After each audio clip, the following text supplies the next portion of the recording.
పుస్తకాలు చదివాం, రాత్రింబవళ్ళు కష్టపడ్డాం, తల్లిదండ్రుల కళల కోసం, ఒక ఉద్యోగం కోసం. కానీ ఉద్యోగాల నోటిఫికేషన్లు రావు, వచ్చిన పరీక్షలు వాయిదా. పరీక్షలు జరిగిన పేపర్ లీకులు.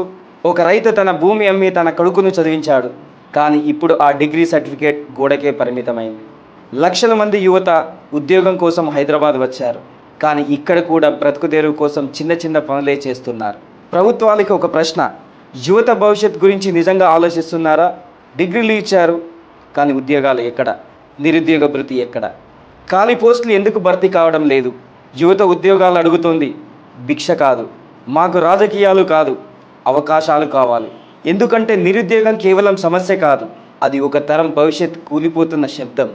Employment is a right, not a favour.